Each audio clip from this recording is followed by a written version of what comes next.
अध्यापक तथा मेरे प्यारे दोस्तों,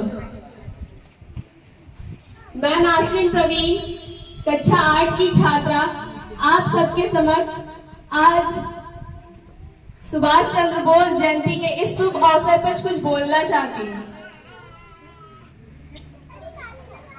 भारत की मिट्टी वीर प्रसूता है। ऐसी ऐसी संतानें जन्मी है जिनकी गौरव गाथा समय आज तक दोहरा रहा है। नेताजी सुभाष चंद्र बोस।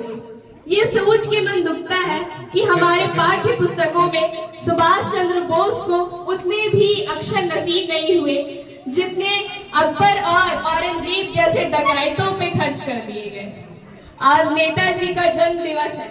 आपको जान लेना चाहिए कि भारत की आजादी में नेताजी का योगदान क्या है। 1947 में जब अंग्रेजों ने भारत को आजाद किया तब ब्रिटेन के प्रधानमंत्री हुआ करते थे क्लेमेंट एटली। 1956 में एटली भारत की यात्रा पे आए। उनका बंगाल जाना हुआ, जहां उनका स्वागत बंगाल के तत्कालीन गवर्नर ने किया। मैं आपको उस स्वागत की नहीं बल्कि उस सवाल की कहानी सुनाऊंगी जो भारत की आजादी के बारे में आपकी सोच बदल देगी। गवर्नर साहब ने पूछा, मिस्टर एटली, 1942 में भारत छोड़ो आंदोलन ठंडा पड़ चुका था। उसके बाद कोई बड़ा आंदोलन हुआ नहीं। आप चाहते तो इंडिया में राज करते रहते।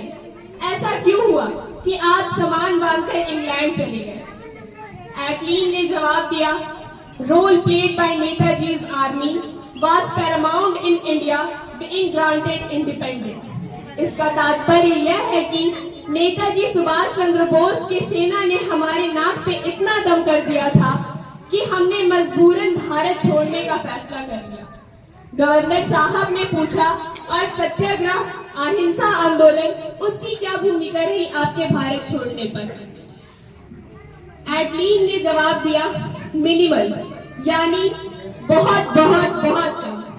ये बातें कौन कह रहा है? जो आदमी भारत की आजादी के समय ब्रिटेन का प्रधानमंत्री हुआ करता था, जिसके दस्तखत पर भारत आजाद हुआ।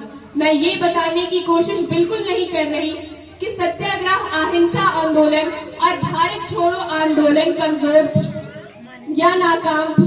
बिल्कुल नहीं। नेताजी सुभाष चंद्र बोस जैसा जिगरा शायद ही किसी के पास हो, ये भी सच है। नेताजी ने आजाद हिंद फौज बनाते हुए अपने सिपाहियों से कह दिया था, मुझे नहीं मालूम स्वतंत्रता के इस युद्ध के बाद हम में से कौन बचेगा, लेकिन ये मैं जानता हूँ अंत में विजय हमारी ही होगी। हमारे मरने से अगर भारत जी उठे तो हमें हंसते हंसते मर जाना चाहिए। देखो वीर जवानों, अपने खून पे ये इल्जाम ना आए, माँ ना कहे कि मेरे बेटे वक्त पड़ा तो काम ना आए।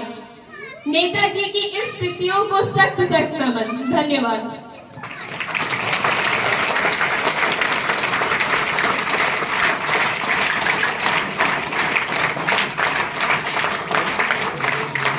सुभाष चंद्र बोस जी, सुभाष चंद्र बोस जी, सुभाष चंद्र बोस।